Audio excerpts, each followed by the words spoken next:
Welcome back to Rappin' Wrestling. It's your boy T the Monster reporting to you, of course, wrapping up WrestleMania weekend, of course, with the Raw after WrestleMania.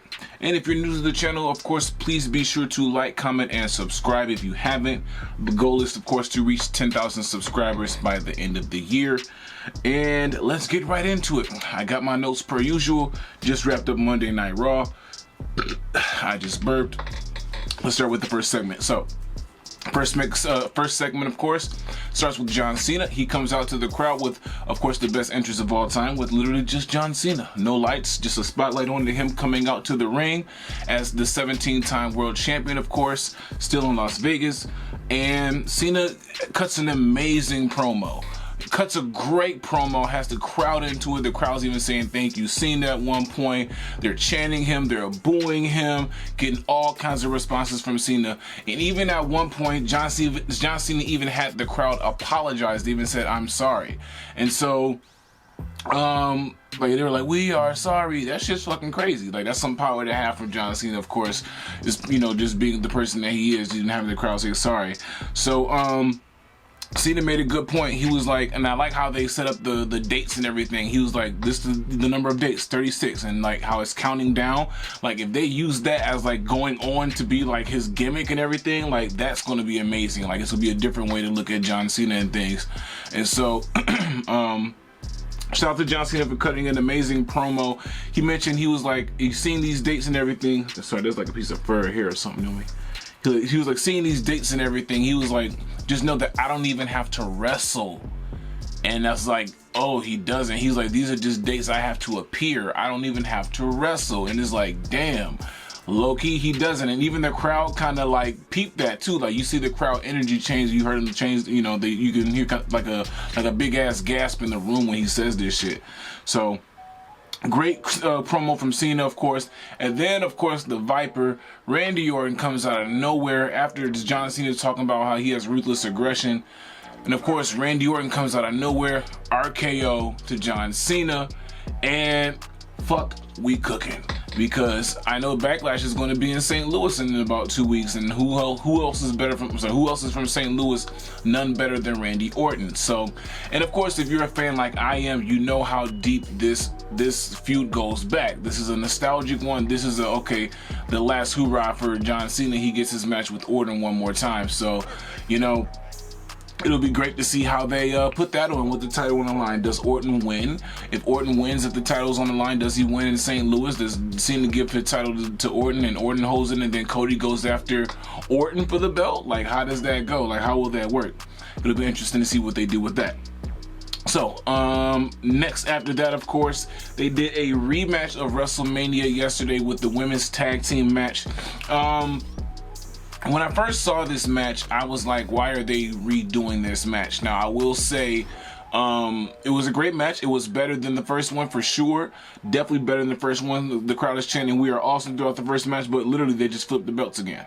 Like, they just made Liv and Raquel the 4-time tag team champions. They literally just flipped it, and it's like, okay, now, like, what are we going to do with these titles? Are we just going to flip them back and forth and have them just being like the hot potato of the women's tag division or something? Like, what's going on? Let's give it some meaning now.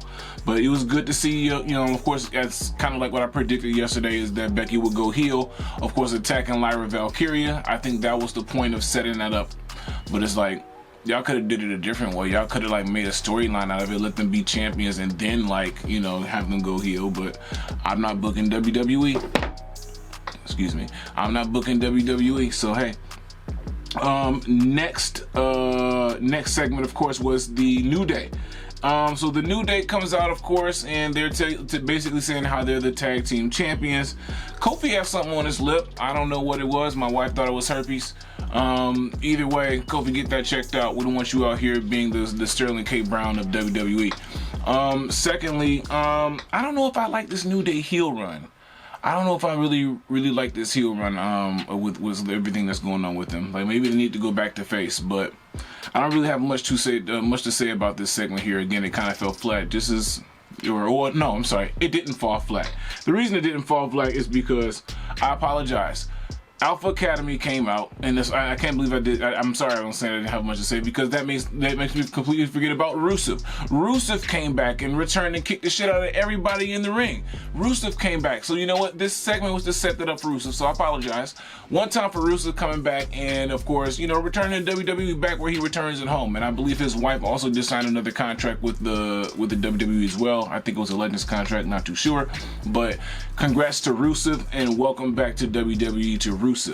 I think I'm gonna do a video with Rusev, with like fantasy booking with Rusev this week, maybe for like 5 opponents that he could face into 2025, and then that'll be good matches. So look out for that. I might do that this week. It was good to see him back too. It was nice. Another thing is, what else was happening in that segment? Along with that segment, you saw the Judgment Day in the back as well. Judgment Day was, they were meeting in their clubhouse and talking and everything, and congratulating Dom on winning his championship and things like that. And then Finn Balor, of course, showed up. Finn looking very, very sick at the fact that Dom has the gold, and Liv and Raquel have to go back in the Judgment Day, and he has nothing. So, of course, I feel like Finn is about to be on some demon time shit because of what happened. I noticed a skull that was sitting there in the back, like maybe this shit is dead, or maybe Finn turns into the demon and he goes on his own, which I believe that's what really was about to happen. After that, of course, we had Io came out, of course, and she was basically saying how she was, you know, had the best match of her life, and did she beat the best and everything like that. And then Stephanie McCourt comes out from NXT, the NXT Women's Champion, and she makes her debut on the main roster. Her and Io put on a banger. Like, it was a really, really good match. Like, really good match. And it was no slip-ups, no botches, nothing like that. Very, very smooth match for the ladies. Like, shout out to both of them, both being great performers. I've been watching Stephanie McCourt a little bit over down in NXT, so it's good to see her come up to the main roster, especially after the match she just had this past weekend and things like that, too. So, one time for Stephanie McCourt, and then it was a great display of the NXT women, too, as well. You saw Roxanne Perez. I didn't like how it ended with the interference with that, because I wanted to see who would have won a match between them two, because it looked like Stephanie was finna get that pinfall. But also a great display of the NXT women coming up to the roster as well during this segment. Also, I think they were doing that just to kind of prepare for the Evolution PLE that's coming up with all the women. But nonetheless, welcome to the roster, Stephanie McCourt. Can't wait to see more matches. After that was the Uso celebration. So Uso came out, he came through the crowd, of course, sporting a big ass gold piece of metal on his shoulder that he won against Gunther last night. And it was nice to see him come out there. You know, it was good to see him come out there and enjoy everything. Sammy Uso came out there and greeted him. Now, this is when like WWE was edging us a little bit, and it was like, all right, now what the fuck? You got Sammy coming out in there, and at first I thought Sammy was gonna turn on him and be like, yeah, I was gone because I wanted to see what was gonna happen, and now that you champ, I'm coming for the belt. I thought that was going to be what happened. That would have been a great storyline, of course, because you know that Uso and Sammy were like this, but to see that would have happened, that would have been dope. But, and even when Uso got off the turnbuckle and turned back around and Sammy was standing there, I was like, is he gonna do it? Is he gonna do it? He's gonna kick him in the dick? He's gonna kick him in the dick? Everyone's been getting kicked in the dick in WWE recently. In the last 4 months, it's been nothing but dick kicks. We need to stop this penis crunching in WWE, but that's a different story. But it was good to see that. And after we came back from commercial from that, we see Gunther out there in the black tee and corporate black forces and some black temp shoes, and he's bullying Michael Cole and the folks over at the announce position. So Gunther's over there talking to Michael Cole, and Michael Cole was like, I'm not the one who tapped out, which is some ballsy shit to say. And Gunther got upset, pushed Michael Cole. Pat Mack came out of nowhere, hit him with a punch or whatever, and then, you know, he was looking out for his boy or whatever. Then the referees and stuff tried to pull it up. Pat turns around, holds his hands up like mwah, and Gunther comes in and chokes his ass out like he's Samoa Joe in 06. So, I'm not sure where that angle was going. Is Pat getting back in the ring? Is Gunther looking for a new opponent? Obviously he is, especially after losing to Uso. The crowd was chanting "fuck you, Gunther," which was interesting because it's like, goddamn, okay, crowd after WrestleMania.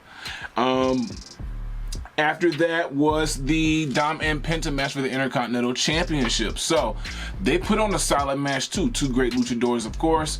The match was great to see, you know, of course, and then with all the chemistry that's been building up, all the chemistry that Dom and Penta have that they've been building in the last weeks, of course, building to the Intercontinental Championship at WrestleMania. You see that in the ring as well. Dom has been very polished. I love the fact that the crowd was chanting for Dom. Love that, because he actually earned all that shit, being one of the top heels and one of the most despised characters in WWE. And in this match, of course, like I said, great. Of course, we see Finn Balor at ringside looking conflicted, not really knowing what to do, because we know he's finna do some snake shit because he's jealous as hell. And then out of nowhere comes JD Madonna's big head ass. JD Madonna came in return, so it's good to see him back in WWE. Of course, after that nasty ass fall he took, and honestly, on some real shit, like I got a different respect. You know, I call him a big headed motherfucker, but I got a lot of respect for JD Madonna after watching some of his interviews and shit too. So shout out to him, man. For real, it's good to see him back after that nasty ass fall he took against the announce table. After that was Rollins came out, of course, and he was basically about to address his actions and everything and what took place over at WrestleMania with Paul Heyman turning on both of his buddies. You know, he turned on CM Punk and he turned on the Tribal Chief, and it got a little interesting. It got a little interesting because before Rollins basically even said anything, CM Punk comes out. Punk not even talking. He taping up his hands, Chicago style. You know, taping up his hands. Excuse me. And they brawl. I'm sorry, I was eating popcorn. They brawl and they going at it in the middle of the ring. They punching each other and going at it or whatever. They, you know, and they doing their shit. And Punk gets, of course, you know, he gets, you know, a hold of Paul Heyman, and then he gets attacked from behind, and then he's curb stomped, and then, of course, none other than the Tribal Chief comes out. The Tribal Chief comes out, and I didn't know Roman was at Raw, but Roman comes out, of course. Him and Seth go at it. He's beating the shit out of Seth or whatever. Spears Seth, of course. And then, of course, he turns around and Superman punches Paul Heyman, and he gets ready to spear Paul Heyman. And out of nowhere comes the motherfucking dog, Braun Breaker, in a hoodie, very bloodline-ish. Comes out of nowhere and spears Roman. And I'm like, oh shit. I'm already seeing what's happening here. And I'm like, yo, okay, this is interesting, because now you got Seth Rollins, you got an up-and-coming star like Braun Breaker. Now, if you go back to some of my previous episodes, I said that Braun Breaker was going to have a breakout year this year along with Jacob Fatu. So, Braun Breaker now teamed up with Seth Rollins and Paul Heyman, of the next Paul Heyman guy.